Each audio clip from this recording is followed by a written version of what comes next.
예, 안녕하십니까. 책 읽는 자유인 이선 채널을 운영하고 있는 이선입니다. 예. 오늘 두 번째 시간 2025년 6월 15일 두 번째 시간입니다. 이번 시간도 지난 시간에 이어서 축의 시대를 미디어북으로 하도록 하겠습니다. 이번에는 1장의 네 번째 챕터 전쟁하는 신성한 신 야훼입니다. 제가 이 부분에 대해서는 좀 관심을 갖고 있는 부분이기 때문에 자, 그 전에 책 한 권 소개시켜 드리도록 하겠습니다. 자, 국가란 무엇인가 유시민 개정 심판되어 있습니다. 돌베개에서 나왔는데요. 유시민 작가는 제가 아주 좋아하는 인사예요. 좋아하는 분이고 이분이 국가를 바라보는 시각이 어떤지 매우 궁금합니다. 글도 잘 쓰시고 하니까 이런 책이 유시민 작가가 좀 잘 쓰는 종류의 책인 것 같아요. 사회과학 쪽. 그래서 한번 중고로 샀습니다. 비싸지 않고요. 싸게 샀어요. 중고로 샀는데 기회가 될 때 국가란 무엇인가 내가 궁금해질 때 읽어보도록 하겠습니다. 자, 이번 시간은 추구시대 73조 전쟁하는 신성한 신 야훼 시작하겠습니다. 기원전 12세기에 지중해 동부는 위기에 빠졌다. 이 위기의 물결은 그리스, 히타이트, 이집트를 휩쓸어 이 지역 전체가 암흑시대에 빠져들었다.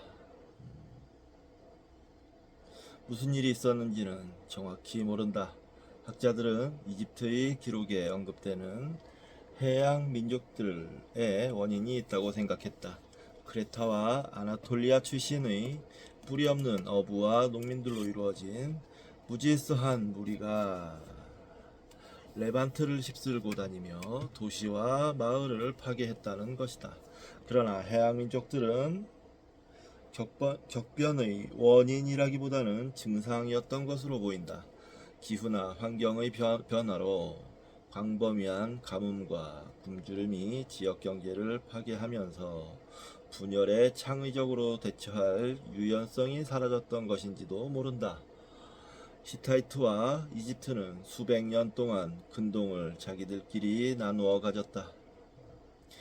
이집트는 시리아 남부, 페니키아, 가나안을 장악했고 히타이트는 소아시아와 아나톨리아, 가로 열고 지금의 터키를 통치했다. 그러나 기원전 1130년이 되면서 이집트는 국외 영토를 대부분 잃었다. 히타이트의 수도는 폐허가 되었다.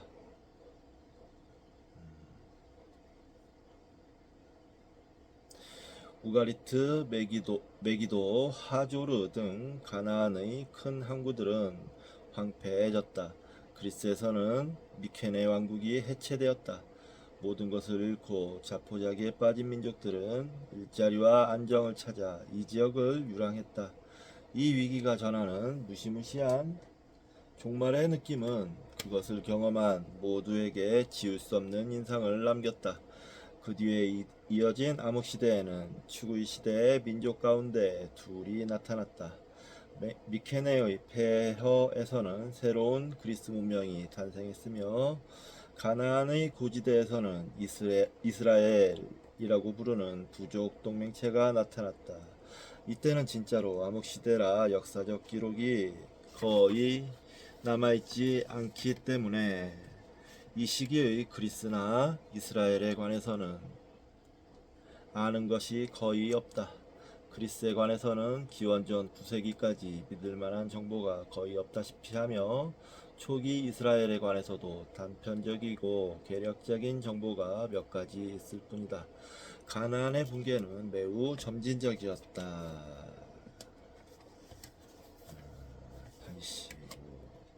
이스라엘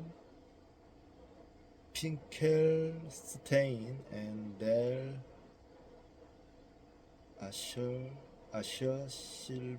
실버만.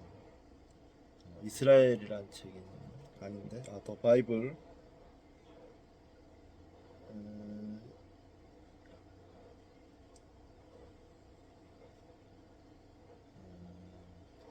성경에 나오는 내용인 모양입니다. 이스라엘 the original of each text. 이스라엘 성경의 오리지널 텍스트인 모양이에요. 기원전 15세기 이후 이집트 제국의 일부였던 해안지대 평원의 넓은 도시국가들은 이집트가 물러나면서 하나씩 붕괴했다.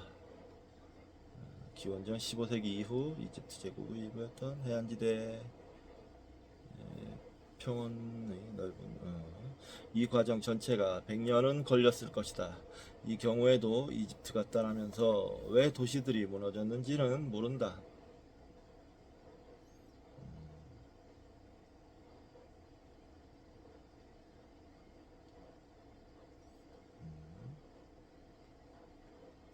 도시의 엘리트와 경제의 핵심이었던 토지를 경작하던 농민 사이에 갈등이 있었는지도 모른다. 이집트 권력이 쇠퇴하면서 도시에 사회적 불안이 생겼거나 도시 국가들 사이에 경쟁이 벌어졌을 수도 있다. 어쨌든 이 도시들의 몰락은 한 가지 중요한 결과를 낳았다. 기원전 1200년 직전 고지대에 새로운 정착지 네트워크가 형성된 것이다. 이 네트워크는 북쪽으로 갈릴리 남부, 남쪽으로 베르샤바, 가로 열고 부엘셰바, 가로 닫고까지 뻗어 있었다. 86. 부엘셰바.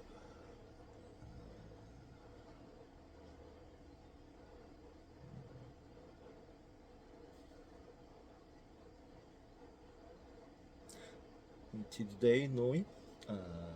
What Cryptology can tell us about the reality of ancient Israel.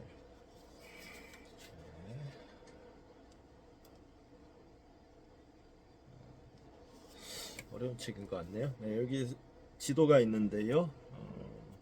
초기 이스라엘과 주변 국가들 해갖고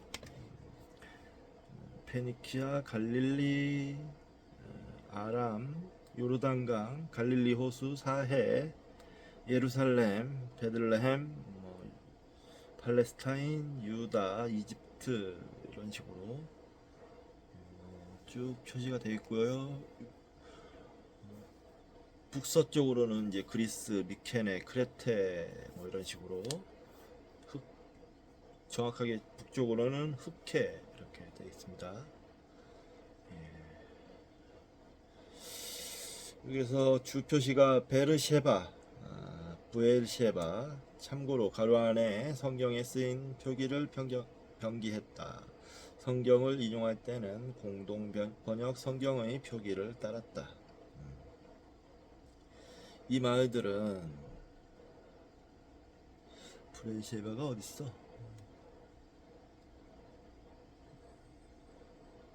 베르셰바. 모르겠네요. 저 위쪽에 다마스쿠스 누구야? 바울이 태어났던가요? 다마스쿠스도 나오고요. 이 마을들은 당당한 모습은 아니었다. 성벽도 없었다. 요새화되어 있지도 않았다. 웅장한 공공건물이나 왕궁, 신전도 없었다. 문서 보관소도 없었다. 수수하고 균일한 주택들은 이곳이 평등한 사회였음을 보여준다. 부가 상당히 균등하게 분배된 곳이었다. 거주자들은 경작하기 까다로운 자갈밭과 씨름해야 했다. 이들의 경제는 곡물과 가축에 의존했지만 고고학적 기록을 보면 이 정착지들이 번성했음을 알 수 있다. 기원전 11세기에는 이 고지대에 인구 폭발이 일어나 절장기에는 약 8만에 이르렀다. 8만. 학자들은 이 마을들에 거주한 사람들이 파라오 메르넵타의 승정 기념판에 언급되는 이스라엘 민족이라는 데 동의한다. 성경 이외에 이스라엘이 언급되는 것은 이 기념판이 최초다. 이것은 이 시기에 고지대 거주자들의 적이 이들을 그 땅에 함께 살던 가나안인 후르리인 베두인족과 다르게 보았음을 알려준다. 87. The History of Ancient Palestine. 그러면서 파라오 네르넵타의 승정 기념판 주표시가 있습니다. 이집트 파라오 메르넵타. 시작은 물음표고요. 기원전 1204년까지는 즉위 초부터 서부 국경지대를 침입해 들어온 이민족들을 물리쳐야 했다. 그러던 중 기원전 1209년 봄에 리비아인들과 해상 민족의 동맹군에 맞서 대규모 전투를 치렀는데 전투는 이집트의 승리로 끝났다. 메르넵타는 승리를 기념하기 위해 거대한 기념판 4개를 새기도록 지시했다. 이 중 유명한 이스라엘 스텔라는 팔레스타인에서 일어난 반란을 진압한 사실을 기록했다. 오늘날 성서 이외에 이스라엘에 대한 최초의 기록으로 알려져 있다. 기념판에 새겨진 상형 문자 가운데 이스라엘은 황폐해졌고 그 씨가 말랐다라는 표현이 나오는데 많은 학자들이 이것을 바탕으로 당시 벌써 이스라엘이라는 종족의 실체가 존재했다고 본다. 이스라엘 종족이 참 오래됐네요. 예. 초기 이스라엘의 발전에 관한 그 시대의 기록은 없다. 성경은 아주 자세한 이야기를 들려주지만 원래 구전되던 이야기가 문자로 기록된 것은 오랜 세월이 흐른 뒤의 일이었다. 축의 시대의 산물인 성경의 창조는 수백 년이 걸린 긴 영적 과정이었다. 최초의 성경 텍스트들은 기원전 8세기에 기록되었으며 성경 경전은 기원전 5세기 또는 4세기에 결정되었다. 최초의 성경 텍스트들은 기원전 8세기에 기록되었으며 성경 정전은 기원전 5세기 또는 4세기에 결정되었다. 이거는 그러니까 구약을 말하는 거겠죠? 구약을 체크를 좀 해놓을까요? 최초의 텍스트들은 기원전 8세기.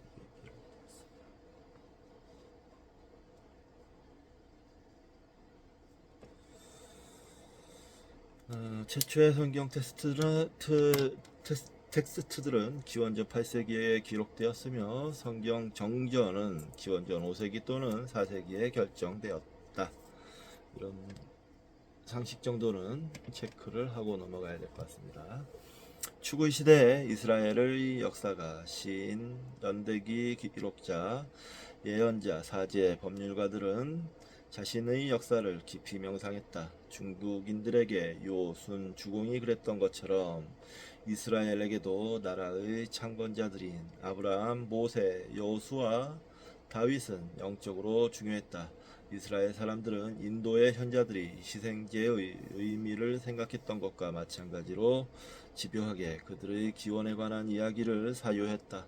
이스라엘의 기원에 관한 이야기는 조직화를 위한 상징이 되며 축의 시대의 발전은 이 상징을 중심으로 이루어진다.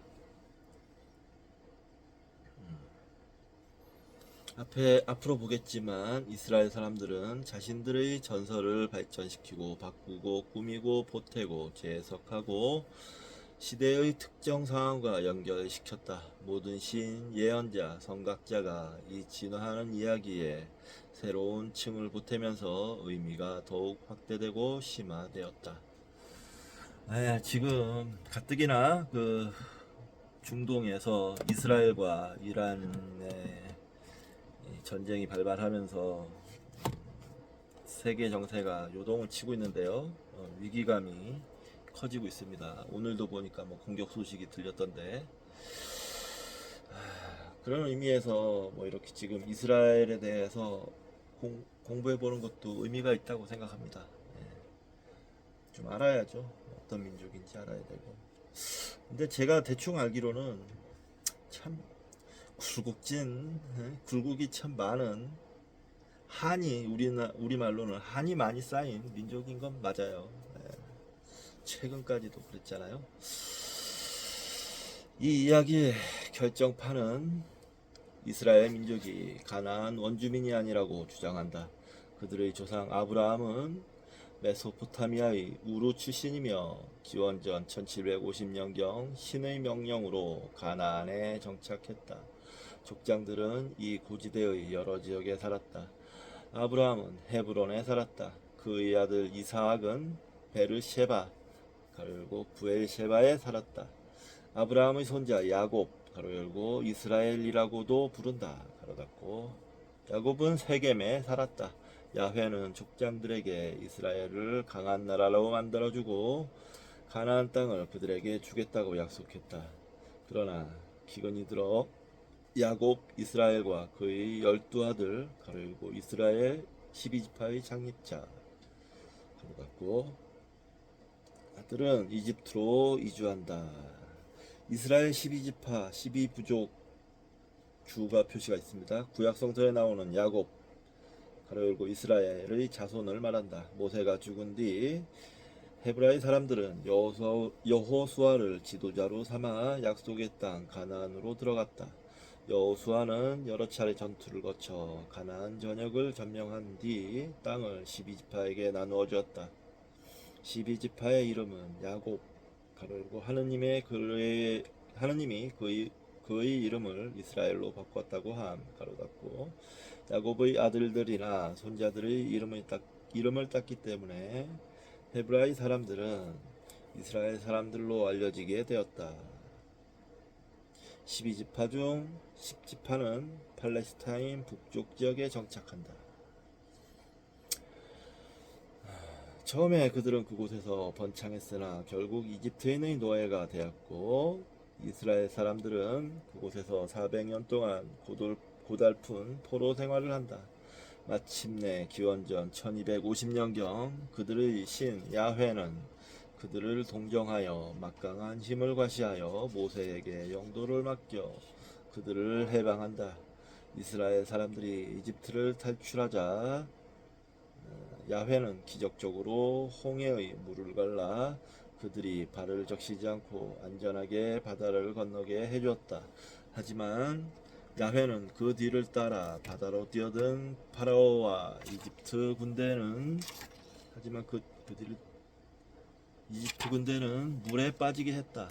야훼는 가나안 남쪽 사막 지역에 있는 시나이 산에서 이스라엘과 계약을 하고 그들을 신성한 사람으로 만들 율법을 준다. 그러나 이스라엘 백성은 야훼가 그들을 가나안 국경지대로 이끌 때까지 광야에서 40년을 떠돌게 된다.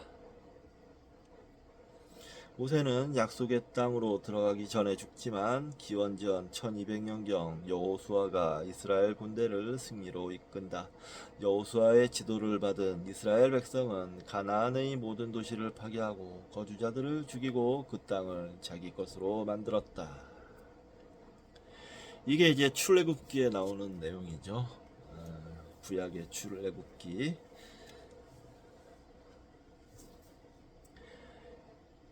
애굽이 이집트입니다. 탈출하다. 이집트 탈출기 그러니까. 그러나 1967년 이후 이루어진 이스라엘 고고학자들의 발굴은 이런 이야기를 확인해주지 않는다. 그들은 여호수아에 묘사된 대랑 학살의 흔적도 외지인의 침입 흔적도 이집트 유물도 인구 변화의 표시도 발견하지 못했다. 인도 베다 문명의 기원을 둘러싼 토론에서처럼 학자들의 토론은 격렬했고 종종 적대적으로 치달았다. 결국 학자들은 이집트 대탈출기 이야기는 역사적 근거가 없는 것으로 대체로 합의를 보았다. 성경의 이야기는 기원전 13세기가 아니라 이 텍스트들 대부분이 기록된 기원전 7세기나 기원전 6세기의 상황을 반영한다는 것이다.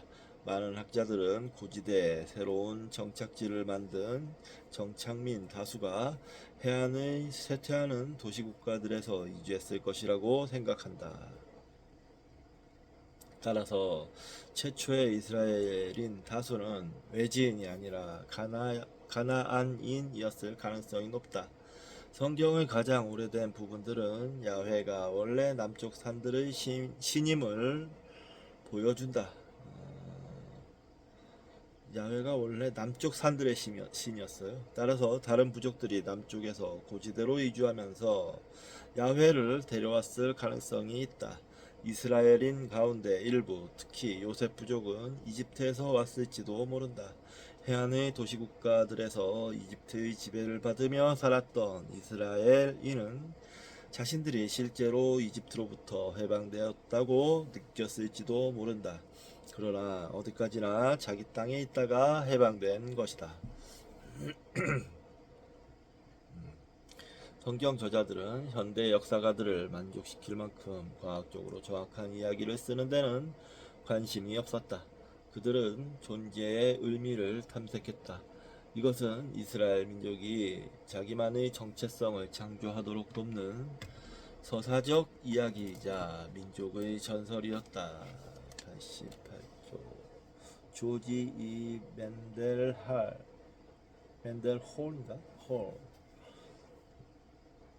The tenth generation.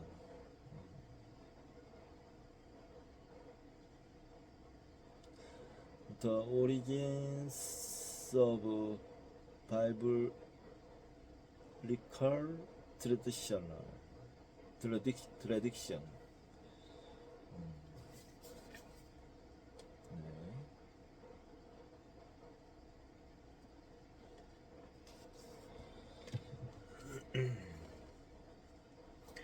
이스라엘인이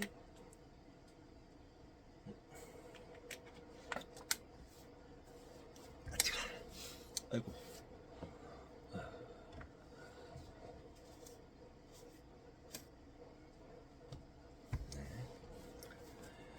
사실 가나안 원주민이었다면 왜 자신들이 외지인이라고 주장했을까?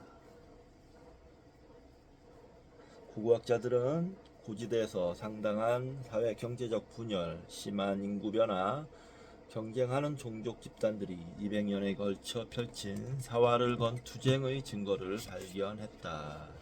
89. 네.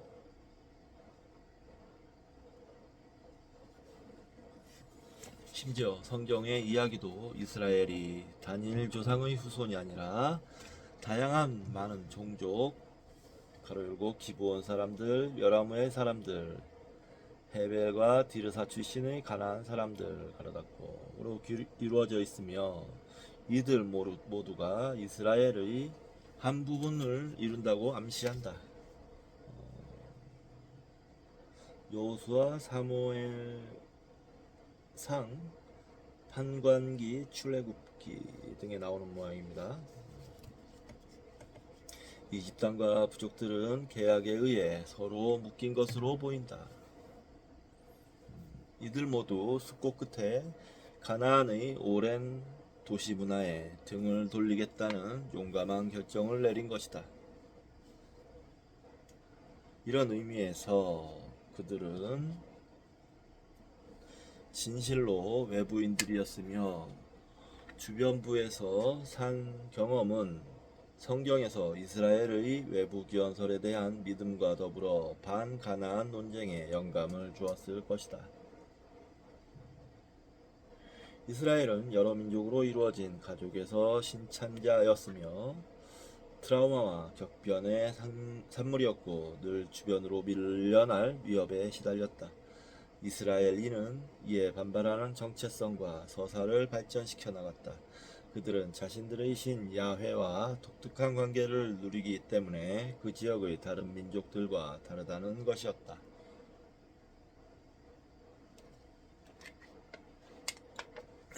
이게 바로 선민의식이죠. 이렇게 되면 더욱 고립되는 겁니다. 크로스 카네나이트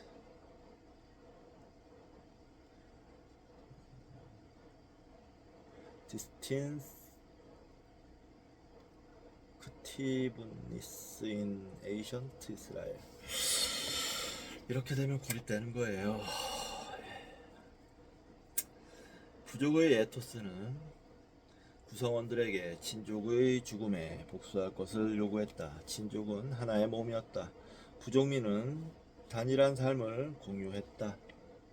13. 창세기. 창세기. 따라서 그들은 같은 시족 구성원을 자기처럼 사랑해야 했다. 종종 사랑이라고 번역되는 헤세드라는 말은 원래 부족의 용어로서 자신의 가족 집단에 대한 관대하고 이타적인 행동을 요구하는 친족 관계의 의리를 의미했다.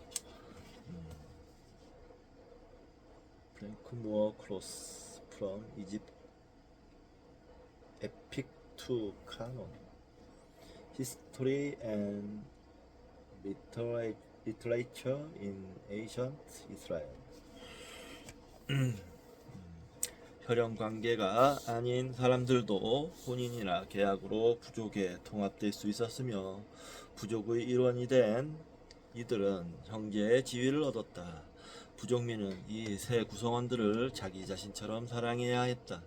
그들의 이제 살 중의 살이자 뼈 중의 뼈가 되었기 때문에 중동에서 초기의 많은 계약은 이런 친족 용어를 사용하는데, 이런 친족 정서가 새로운 이스라엘의 다양한 종족 집단을 함께 묶는 계약의 특징이었을 것이다. 셈족 세계의 서부에서는 사회적 단위가 커지면서 친족의 용어가 전보다 더 자주 사용되었다. 전보다 커진 동맹체를 묶는 유대의 신성함을 강조하려는 것이었다. 이렇게 초기 이스라엘의 제도와 법은 부족적 이상의 지배를 받았다. 이 지역의 다른 민족들처럼 이스라엘 사람들도 자신들이 자신들만의 신과 이어져 있다고 느꼈으며 자신들을 야훼, 즉 야훼의 혈족 또는 민족이라고 불렀다. 크로스 from Epic to Canon. 이게 이런 뭐랄까 선민의식, 유별난 선민의식은 지역 그 주변 민족들에게 있어서 왕따를 유발시키죠. 냉정하게 얘기해서 나만 잘났어 라고 라면서 돌아다니는 애가 있는데, 교실에서, 만약에 학교 교실에서 누가 걔를 그것도 뭐 등치도 작고 성격은 나쁘고 막 이런 애예요.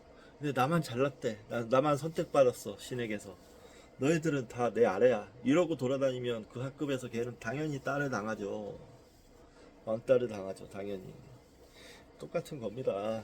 이스라엘 민족은 여기에서부터 왕따의 씨앗이 심어졌다고 보이네요. 보여요. 선민의식은 좋지 않은 겁니다. 호모 사피엔스는 한 인류예요. 그냥 똑같은 사람들입니다. 똑같은 사람들. 인종이 좀 다를 수 있죠. 흑인, 백인, 황인 해가지고. 제가 전에 흑인에 대해서 좀 부정적으로 얘기하긴 했지만, 그 문화적 이유로 역사적으로 좀 이래 그런 뭐랄까 발전 과정에서 좀 상대적으로 흑인들이 뒤처진 면이 있어서 그런 부정적인 부분이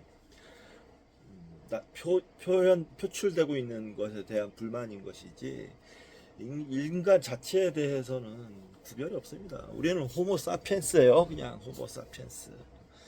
신의 자식이 아닙니다. 고고학적 기록을 보면 산악지대의 삶은 폭력적이었다. 지중해 동부는 혼돈의 시기였다.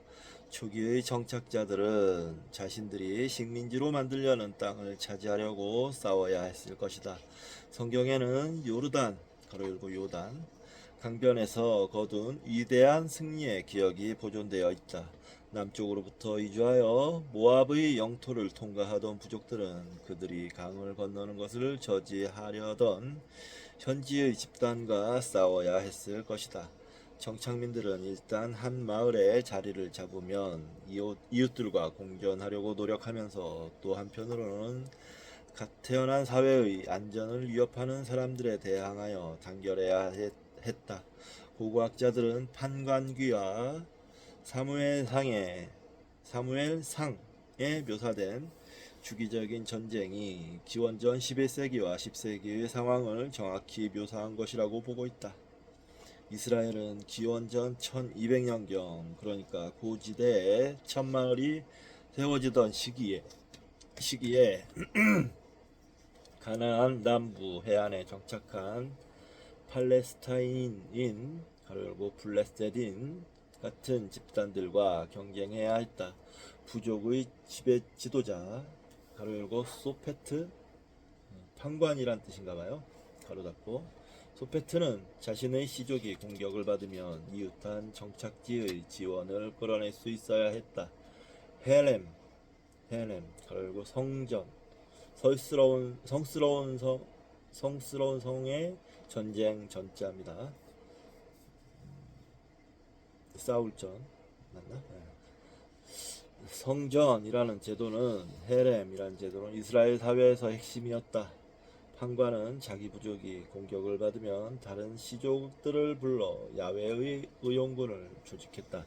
이스라엘의 중심 숭배 대상은 언약의 궤라고 부르는 수호물이었다. 언약의 궤는 야훼를 한데 묶는 조약의 상징이었으며 이들은 싸움터에 이 궤를 들고 갔다. 부대가 출정할 때 판관은 야훼에게 궤와 동행해달라고 호소했다. 이정문입니다. 야훼여 일어나십시오. 당신의 원수들을 쫓으십시오. 당신의 적수들을 면전에서 쫓으십시오. 17. 민수기에 나오는 내용이에요. 그래서 주에 설명이 좀 있습니다. 이것은 아주 오래된 텍스트다. 다른 언급이 없을 경우 성경의 모든 인용은 더 저루살렘 바이블에서 가져온 것이다.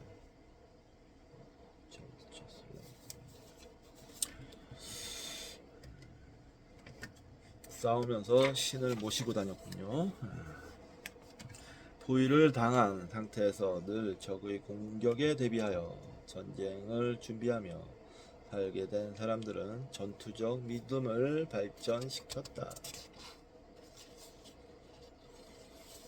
그렇게 됐을 수밖에 없겠죠.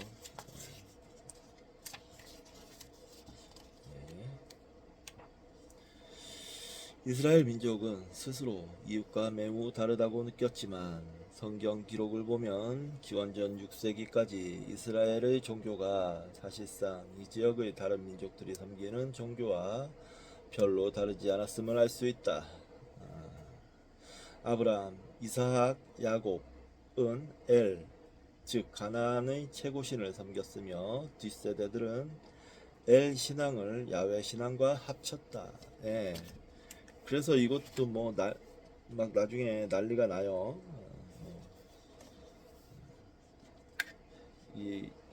나중에가 아니고 지금 현대에 신학 공부하는 사람들에게는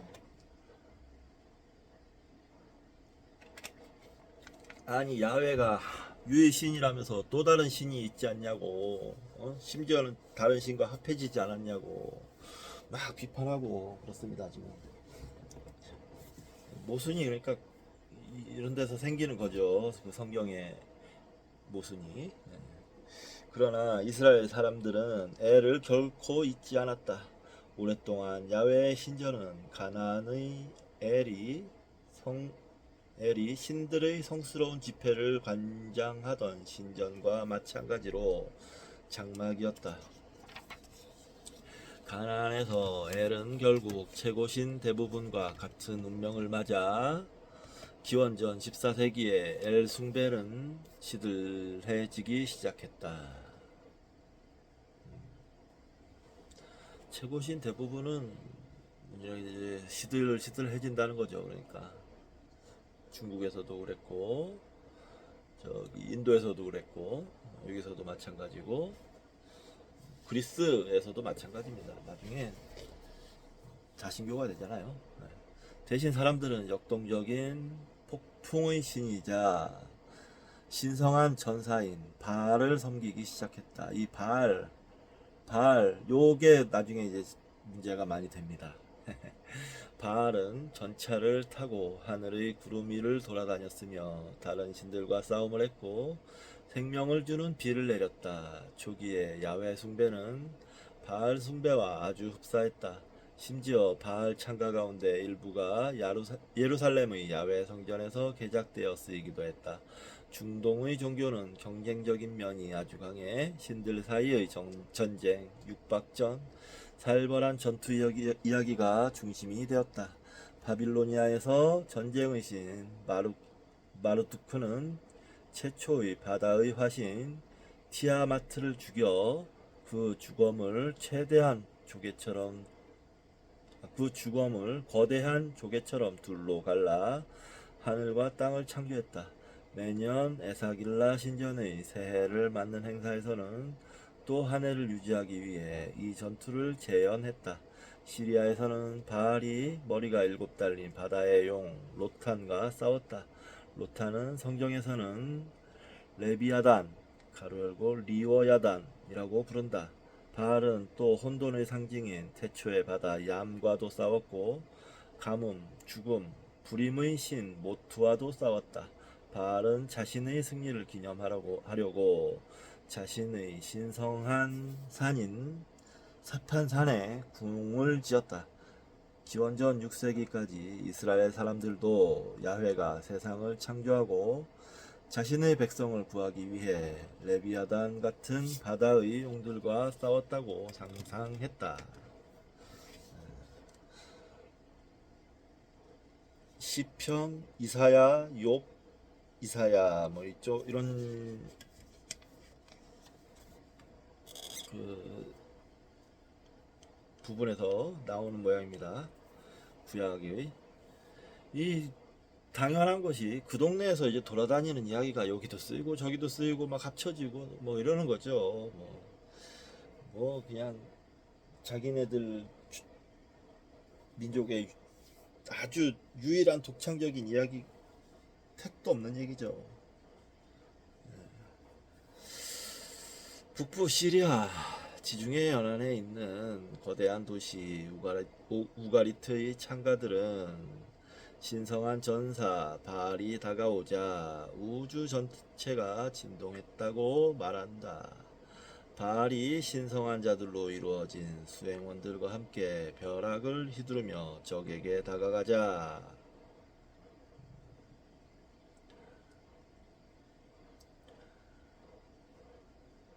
하늘이 두루마리처럼 말리고 포도잎이 시들듯이 무화과가 늘어지듯이 적의 군대가 기운을 잃는다. 우가리트의 창가로 크로스 카네나이트 메이프 인용되어 있다. 우가리트의 창가 우가리트라. 바알의 성스러운 목소리는 땅을 부수고 사는 그의 함성에 몸을 떨었다. 같은 곳. 바알이 승리를 거두고 사판산에 돌아오자 그의 목소리가 궁에서 천둥처럼 울리며 비가 내렸다. 바알을 숭배하는 사람들은 우가리트의 전례에서 이런 싸움들을 재현하여 그와 함께 가뭄이나 죽음과 투쟁했다. 바알은 모트와 사활을 건 싸움을 벌인 뒤 누이이자 부인인 아나트와 기쁘게 재결합했다. 바알을 숭배하는 사람들은 땅의 신성한 에너지를 움직여 풍년을 맞이하기 위해 제의화한 성행위로 바알과 아나트의 결합을 기념했다. 이스라엘 사람들이 기원전 8세기가 되도록 또 그 이후까지 이 성스러운 주신제에 참여했고 이스라엘의 예언자들이 이것을 혐오했다는 사실을 우리는 알고 있다. 예. 이때부터 그랬죠. 그래서 막 대량 학살도 이어지고 그랬을 거예요. 바알을 아마 바, 바, 바빌론? 나중에 바빌론이었나? 어디로 이 사람들이 끌려가는데 그쪽 신을 믿거든요. 바빌로니아. 그 이집트 사람들이 바빌로니아로도 끌려가는데 거기에서 이제 50년인가 살다 보니까 이제 그쪽 신을 믿는 사람들이 생겨난 거예요. 그래서 그 사람들을 이 민족의 이름으로 처단하기도 하고 뭐 막 그런 일이 생깁니다. 성경이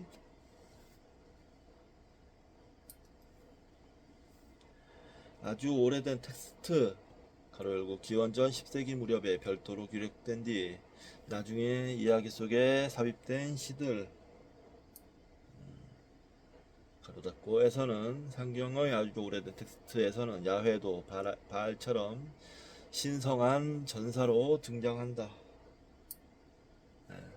싸운다는 거죠. 근데 말이 안 되는 게 싸운다는 게 자체가 전지전능하다는 얘기가 아니잖아요. 전지전능한데 왜 싸워야 되죠? 전지전능하면 싸울 필요가 없죠.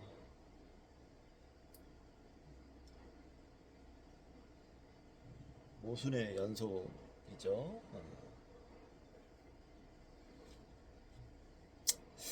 현실에 끼워 맞추려다 보니까 모순이 계속 생겨나는 겁니다. 거짓말이 거짓말을 낳고 뭐 이런 식으로 이스라엘 민족들의 역사, 그러니까 구약도 그렇게 점철이 돼가는 것이지요. 그러므로 신화로 봐야 됩니다. 이스라엘 구약을 역사로 봐서는 정말 역사적 사실이나 우리의 뭐 미래를 예언하는 걸로 봐서는 큰일 납니다. 큰일 나요. 온갖 망상에 시달릴 수밖에 없어요. 역사로 봐서는 안 되고 그냥 신화, 소설이라고 하면 좀 그렇고 신화로 봐야 됩니다. 신화. 네. 신화라면 문화로서 존중해줄 수는 있죠. 그 정도지 딱 뭐 실제로 있었고 뭐 저기 선택받은 민족이고 뭐 그걸 또 믿어서 우리나라 기독교에서는 저 광화문에 태극기랑 성족이랑 이스라엘이 들고 난리치는 사람들 생기고 뭐 그렇잖아요. 그게 사실이잖아요. 자, 넘어가겠습니다. 이 시절 부족들은 폭력적이고 위험한 삶을 살았으며 그들의 신의 지원이 절실하게 필요했다. 이 시들은 보통 야훼가 남쪽의 산에 있는 집에서 나와 고지대에 사는 자신의 백성을 도우러 온다고 묘사한다. 구약 성서에 나오는 여자 예언자 드보라가 지었다는 드보라의 노래도 그렇다.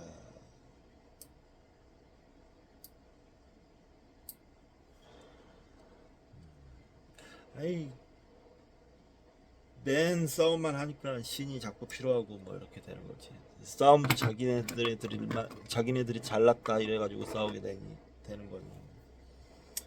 악순환이 계속될 수밖에 없는 거죠. 계속 또 신 불러내고 신은 전지전능하니까 뭐 어쩌고 저쩌고 하면서 야훼여 님께서 세일에서 나오실 때 님에게 에돔 땅에서 진군하실 때 땅은 흔들리고 하늘은 진동하여 구름이 비를 쏟았습니다. 산들이 야훼 앞에서 녹아나고 저 시나이 산도 이스라엘의 하느님 야훼 앞에서 녹아내렸습니다. 백사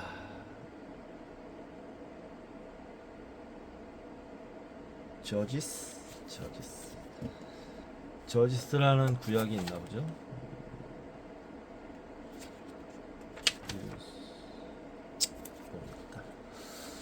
모르겠습니다. 구약 잘 몰라요. 예. 다른 초기 시에서는 야훼가 바란산에서 나오자 땅이 흔들린다. 그가 다가오자 산들이 무너지고 영원히 서 있을 것 같은 언덕들이 주저앉는다. 그의 진노가 태초의 바다를 배경으로 타오르고 이스라엘에 대항하는 나라들은 공포에 떤다. 별거 하박국이라는 게 있나 보죠. 구약에 구약은 온통 전쟁과 피와 뭐 살육과 그 이야기로 점철이 돼 있어요. 언제 평화를 얘기하진 않는 것 같아요. 잘 얘기하진 않는 것 같아요. 그냥 지들만 살아남으면 땡이다 뭐 이런 식의 얘기가 계속 그러니까 신화죠. 민족 신화. 아주 근데 고립되어 있고 이기적인 마음이 가득한. 네.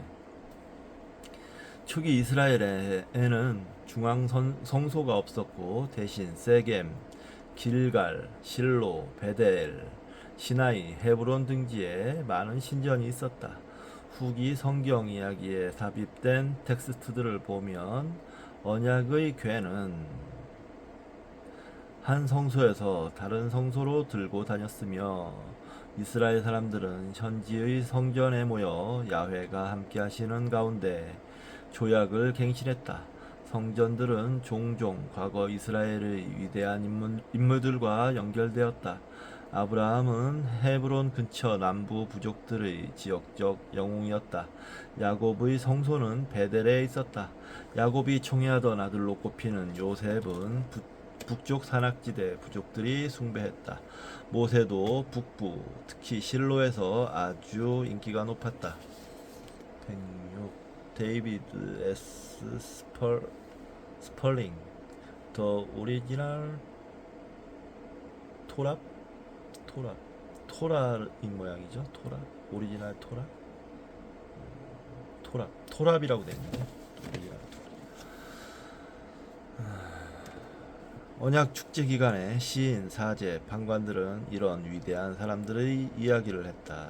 한 번은 아브라함이 헤브론 근처 마브레에 있는 장막에서 나그네 셋을 맞았는데 그 가운데 한 명이 바로 야훼였다는 이야기도 했다.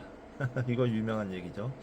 야곱이 베델에서 꿈을 꾸다 야훼를 보았고 하늘과 땅을 연결하는 큰 사다리를 보았다는 이야기도 했다. 여호수아가 땅을 정복한 뒤 세겜에서 부족들을 언약으로 묶었다는 이야기도 했다.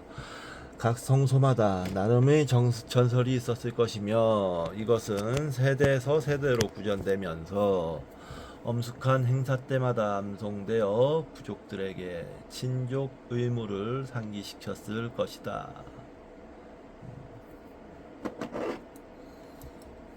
네.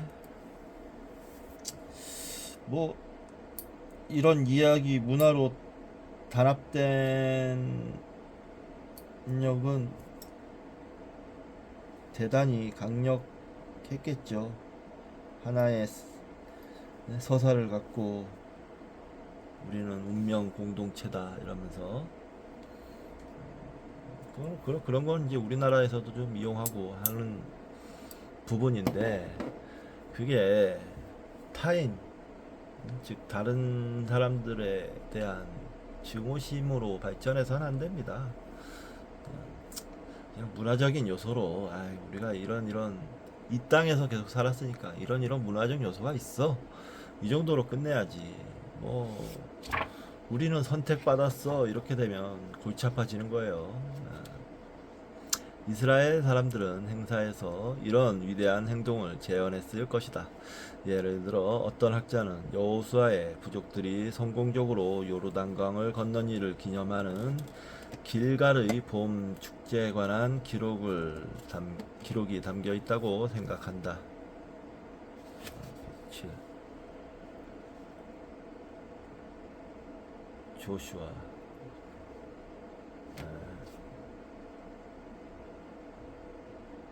여호수아죠. 조슈아. 조슈아가 그러니까 조슈아라는 이름 많잖아요. 서양에. 이게 여호수아예요. 여호수아. 이스라엘 민족 지도자. 서양의 이름들은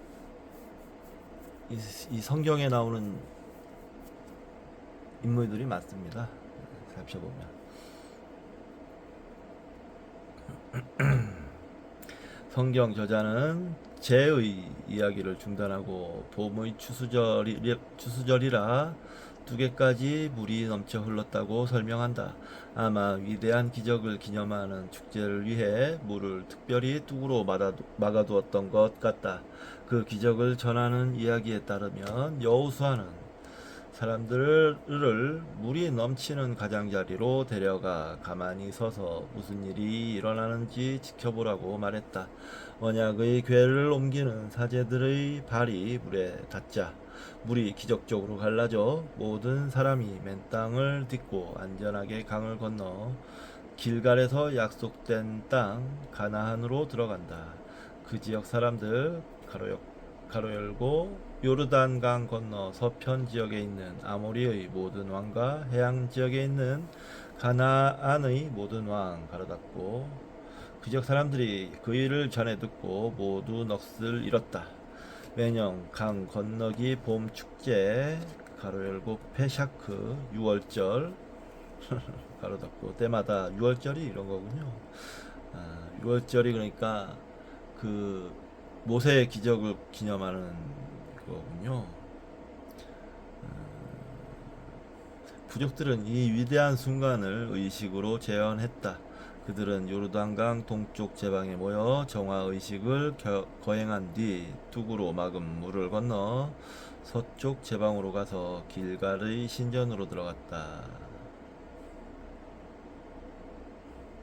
이곳에서는 원형으로 배치한 입석들 가로 열고 길갈 가로 열고 돌은 각각 12부족 가운데 한 부족을 상징했다.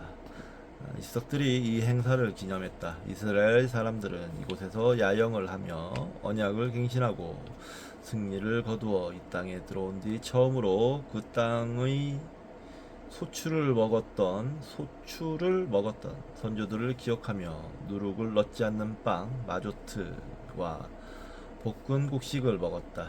예, 6월절에 먹는 거죠.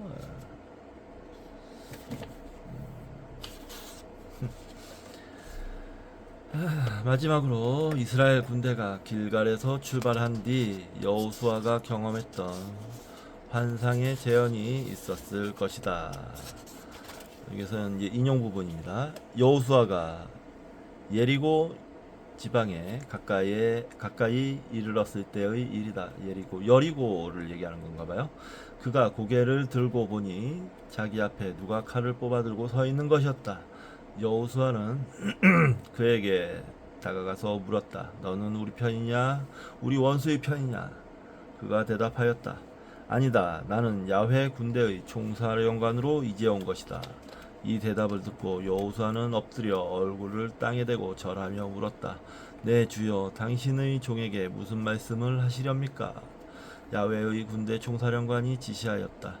내 발에서 신을 벗어라. 내가 서 있는 곳은 거룩한 곳이다. 여호수아는 그대로 하였다. 이 여호수아 편, 구약의 여호수아 편에 나오는 내용인 모양입니다.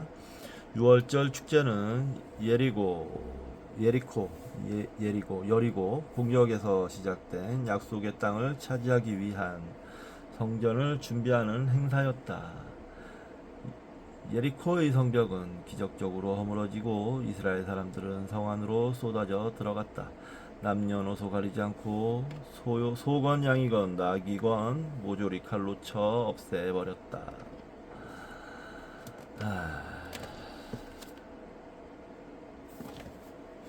야훼는 전쟁의 신이었다. 길갈의 축제는 봄 수확 때 거행되었지만 풍작을 기원하는 기도는 없고 오로지 전쟁만 기념했다. 이스라엘의 신은 야훼,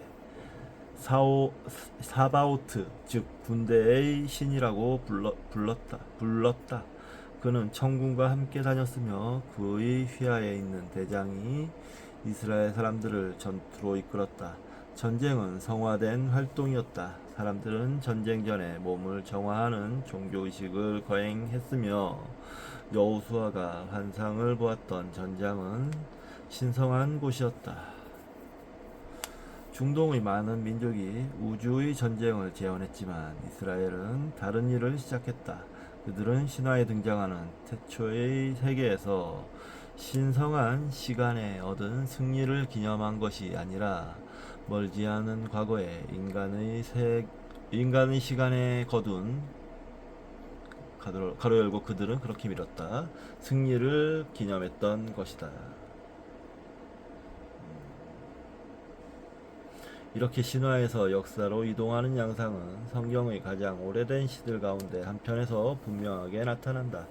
이 시는 길갈 축제 때 낭송되었을 것이며 그 시기는 기원전 10세기까지 거슬러 올라갈 것이다. 최종적인 성경 텍스트인 바다의 노래 엑소더스 바다의 노래는 이집트 탈출 이야기 가운데 홍해를 건넌 직후를 묘사하는 대목에 포함되어 있으며 모세의 누이인 미리암이 부른 것으로 되어 있다. 그러나 바다의 노래는 원래 이스라엘의 적이 홍해가 아니라 요르단강에 빠져 죽었음을 분명히 밝히고 있다. 이 기적을 목격한 것은 이집트나 시나이 사람들이 아니라 가나안 거주자와 요르단강 동쪽 여러 왕국에 사는 사람들이었다. 여기 이제 인용된 시입니다. 블레셋 주민은 겁에 질리고 에돔의 두목들은 놀라고 모압의 권력가들은 떨며 가나안 주민들은 모두들 기가 죽었습니다. 덮쳐오는 두려움에 사로잡혔습니다. 엑소더스. 이 노래는 야훼가 그의 백성을 이끌고 시나이 반도가 아니라 약속의 땅을 통과하는 승리의 행진을 묘사하고 있다. 이 노래는 나중에 이집트 탈출 이야기에 맞게 변형되는데 요르단강을 건넌 일을 기념하는 초기의 의식이 홍해를 건넌 성경 이야기를 형성하는데 도움을 주었다는 사실을 보여주는 증거라고 할 수도 있다. 홍해의 승리를 요르단강의 기적과 섞는 것은 쉬운 일이었다. 가나안 신화에서 바알은 중동에서는 늘 혼돈의 파괴력을 상징했던 태초의 바다 얌과 싸워 그를 죽임으로써 우주를 살만한 곳으로 만들었다. 그러나 얌은 또 강의 군주라고도 불렸다.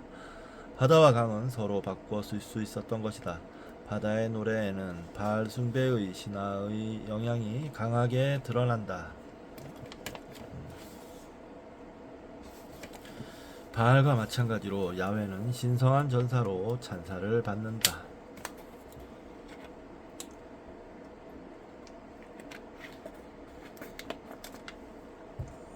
인용된 부분입니다. 야훼여, 당신의 오른손이 심차 영광스럽습니다. 야훼여, 당신의 오른손이 원수를 짓부셨습니다. 무서운 힘으로 당신은 적수를 꺾으셨습니다. 불타는 분노로 당신은 원수를 건불처럼 살라버리셨습니다. 엑소더스. 살벌하네요.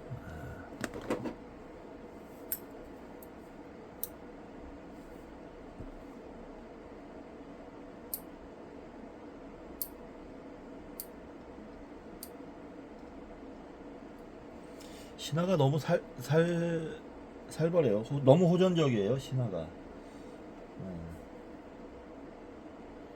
우리나라 뭐 당군 신화 이런 거에 비하면 뭐 그냥 너무 살벌하잖아요.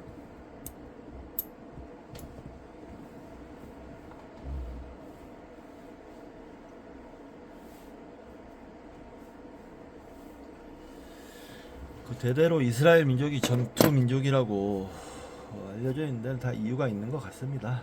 전쟁이 끊임없고 바알과 마찬가지로 야훼는 바다, 강을 힘으로 제압했다. 야훼가 콧김을 한번 불자 파도는 언덕처럼 일어서며 야훼는 승리를 거둔 뒤 자신의 신성한 산으로 걸어가 그곳에서 영원히 왕의 자리에 앉았다.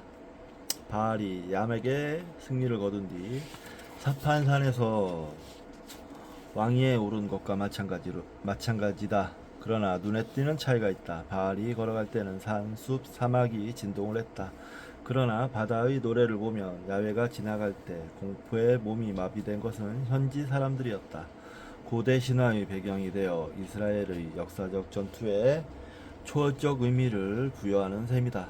다음 장에서 보겠지만 이스라엘 사람들은 나중에 바알에게 매우 적대적으로 변한다. 그러나 이 시기에 그들은 바알 신앙에서 많은 영감을 얻었다.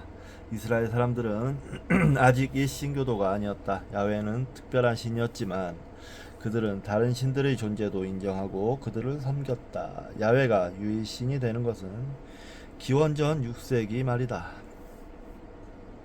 초기에 야훼는 신들의 모임에 속한 신성한 자들 또는 엘의 아들 가운데 하나일 뿐이었다. 전하는 말에 따르면 태초에 엘은 신성한 자에게 각 민족의 수호신 일을 맡겼고 야훼는 이스라엘의 신성한 자로 임명되었다고 한다. 신명기에 포함된 또 하나의 초기신은 이런 고대의 신학을 표현했다.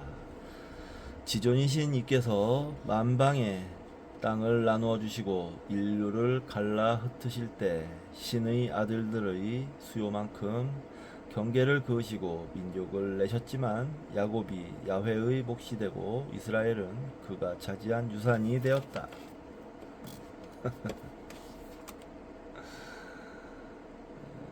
신명기에 나오는 거네요. 신의 아들들 해가지고 여기 주표시가 있는데 우리말 성경에는 신들 또는 이스라엘의 자손이라고 번역되어 있다. 여기에 보면 신명기에 이미 뭐 야훼는 지존이 하신 이께서 만방의 땅을 나눠 주시고 뭐 이렇게 했잖아요. 신의 아들들의 수요만큼 야곱이 야훼의 몫이 되고 야훼는 그 하위 개념이잖아요. 신의 아들들 좀 되는 거 아니에요. 신성함을 가리키는 아카드어는 엘로인데 이것은 청결, 찬란, 광채라는 뜻이다. 이 말은 헤브라이어의 엘로힘과 연결되는데 이 말은 종종 간단하게 신으로 번역되지만 원래는 신이 인간에게 의미할 수 있는 모든 것을 요약한 말이다. 중동의 신성한 자들은 인도의 빛나는 자들의 대바들과 같았다. 중동에서 신성함은 브라만과 마찬가지로 신들을 넘어선 곳에 놓여있는 심이었다. 메소포타미아에서 일람, 성스러움 이라는 말은 어떤 특정한 신을 초월하는 빛나는 힘을 가리킨다.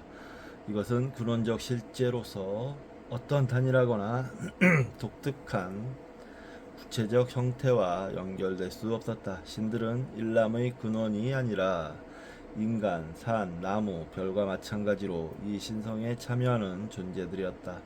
이 신앙에서는 일람과 접촉하는 모든 것들이 신성해졌다. 왕, 사제, 신전, 심지어 제기까지 일람과 연결되어 신성해졌다.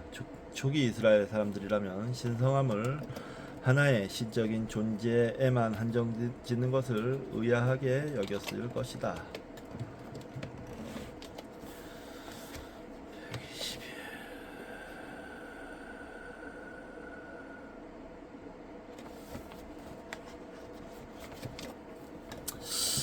좀 체크를 하고 넘어갈까요?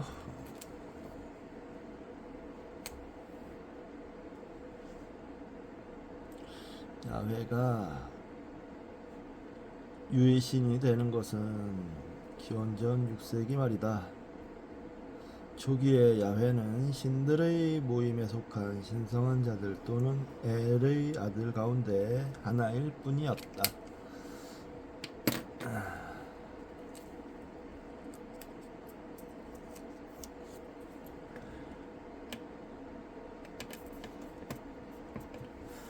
그러니까 지금 뭐 전지전능하신 하느님, 야훼니 뭐니 어쩌니 뭐 이렇게 얘기하는 사람들 좀 알고 떠드세요. 알고.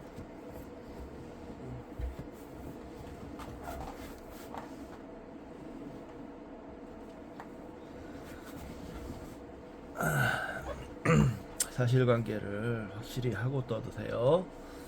기원전 10세기에 들어설 무렵 이스라엘 사회는 발전하면서 복잡해졌다. 과거의 부족 조직은 이제 몸에 맞지 않았다. 기원전 10세기. 벌써 복잡해졌나 보네요. 많은 사람들이 이 단계에 저항했지만 이스라엘에도 군주제가 필요하다는 결정이 내려졌다. 성경에 따르면 원래 이스라엘 왕국의 제2대 다윗 왕 가로 열고 기원전 1000년에서 970년경 제위 가로 닫고 다윗 왕과 3대 솔로몬 왕 기원전 970년에서 930년경 제위 가로 닫고는 수도 예루살렘에서 통일왕국을 다스렸다. 이 다윗 왕하고 솔로몬 왕도 물론 성경에서는 위대한 왕이라고 뭐 이렇게 알려져 있지만 문제가 많은 왕들입니다. 뭐 텍스트적으로는요. 다윗 왕 같은 경우는 남의 부인을 아내를 취하려고 자기 부하를 죽이기도 하고 그런 걸로 알고 있어요. 솔로몬 왕 같은 경우는 굉장히 사치가 심해서 솔로몬 왕 이후로 나라가 망합니다. 근데 지혜의 상징처럼 지금 되고 있죠. 그러나 솔로몬이 죽은 뒤 이 왕국은 두 나라로 분열되었다. 12부족 가운데 10개 부족이 힘을 합쳐 예루살렘에 반기를 들고 세운 북부의 이스라엘 왕국이 더 크고 부유했으며 인구도 90%나 차지했다. 땅은 비옥하고 생산량이 많았으며 통신과 운송도 상대적으로 편했다. 이즈라엘 강 유역은 오래전부터 이집트와 메소포타미아 사이의 주요한 교역로였다. 다윗 왕의 자손들이 통치하는 남쪽의 작은 왕국 유다는 크기도 작았을 뿐만 아니라 외부와 고립되어 있었다. 거친 땅은 경작하기도 힘들었다. 망했잖아요. 핑클레타임 The Bible on Orlet Bed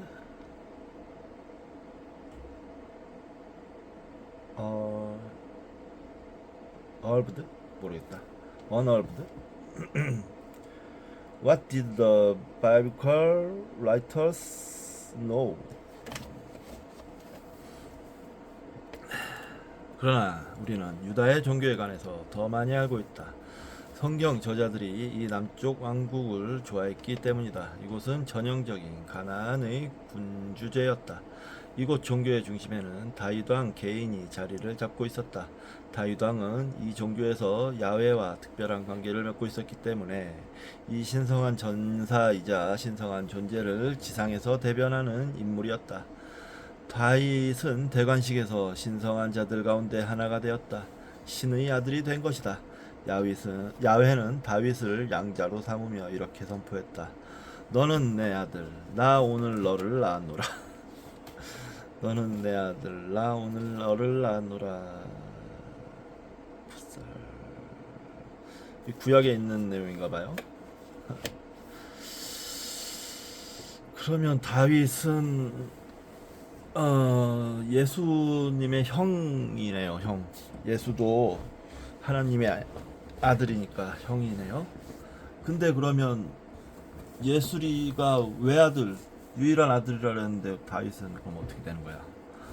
이것도 무슨 일이 생깁니다. 다윗은 야훼의 특별한 종으로서 다른 신의 아들들과 더불어 신들의 모임에 함께 앉게 되었다. 그는 야훼의 섭정으로 지상의 경쟁자들을 쳐부순다. 야훼가 바다와 강의 우주적 힘들을 물리친 것과 마찬가지다. 언약의 제의들은 뒤로 밀려났다. 유다 왕국에서는 야훼와 부족들이 맺은 동맹의 언약이 야훼가 다윗 왕과 맺은 언약, 즉 그의 왕조가 영원하리라는 약속에 가려졌다.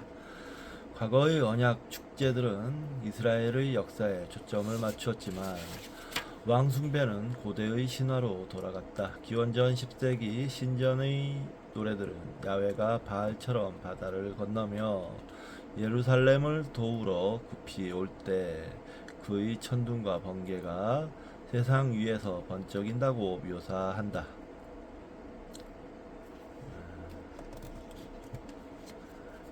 바다처럼 124쪽 예를 들어 이것도 구약에 있는 내용인가 봐요. 아마 신년 축제 때는 큰 행렬이 야훼가 승리를 거두고 자신의 신성한 산 시온으로 걸어가는 광경을 재현하면서 언약의 궤를 솔로몬 왕이 지은 성전으로 운반했을 것이다. 찬양대는 번갈아 노래했다. 영광의 왕이 누구신가? 힘세고 용맹하신 야훼이시다. 싸움터에서 그 용맹 떨치신 야훼이시다. 다른 엘의 아들들, 즉 경쟁 민족의 수호신들은 야훼에게 공물을 바쳐야 했다. 야훼는 레바논의 백향목을 쪼개고 번갯불을 번쩍이게 한다. 이것도 구약에 나옵니다. 야훼의 목소리가 광야를 흔들고 우거진 숲조차 벌거숭이로 만든다.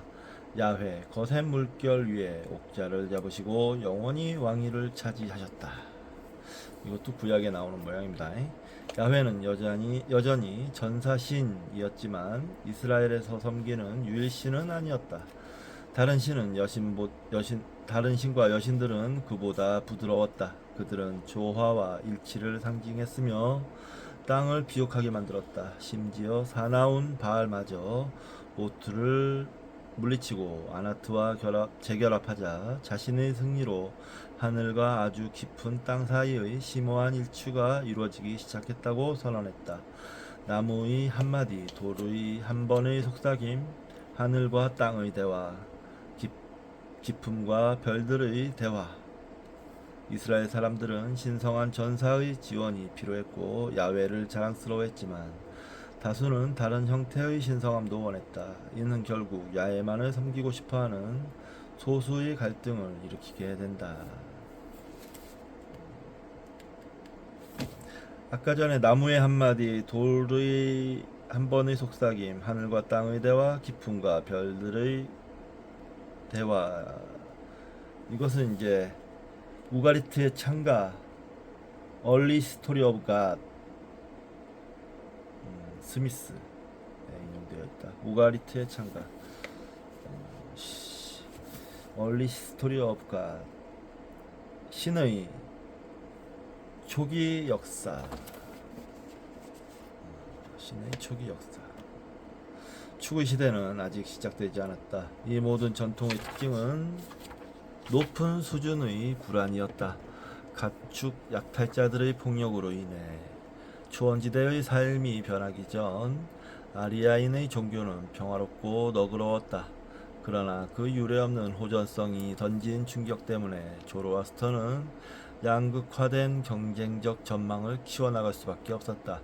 이스라엘과 인도에서도 새로운 적대적 땅에서 하나의 사회를 유지해 나가는 일이 불안정성과 어려움 때문에 믿음의 폭력과 호전적 이미지가 들어왔다. 그러한 사람이란 높은 수준의 긴장을 무한히 유지하며 살 수 없는 법이다. 다시 호전적 이미지가 들어왔다. 그러나 사람이란 높은 수준의 긴장을 무한히 유지하며 살 수는 없는 법이다. 제의는 그들에게 시면을 보라고 불가능한 것과 맞서도 살아남는 것이 가능하다고 가르쳤다. 기원전 9세기의 축의 시대 민족 가운데 네 번째인 그리스인들은 암흑 시대로부터 벗어나기 시작했다. 그들의 경험은 제2의 드라마가 고대 세계 사람들에게 역사적 파국과 절망을 창의적으로 대처하는 방법을 가르쳐 주었음을 보여준다.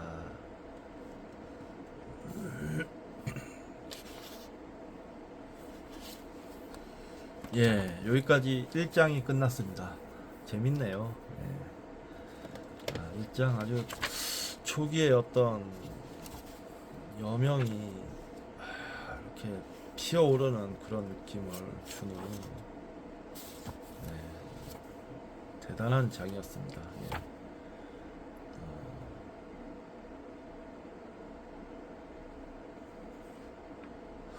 이렇게 긴 여행에 첫 발을 내디딘 것 같습니다. 이제 14장까지 돼 있나?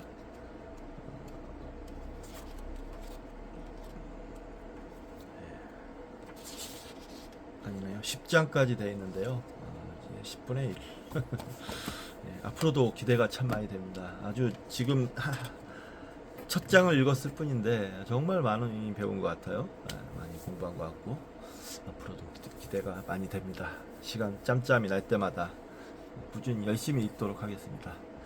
자, 저는 좀 쉬었다가 아직 날씨가 더운데 정견이하고 바람 새러 갈 생각이거든요. 근데 날씨가 아직 더워서 좀 이따가 가야 될 것 같아요. 그러니까 중론 낭송을 좀 할까 합니다. 조금 이따가 쉬었다가 다음 시간에 뵙겠습니다.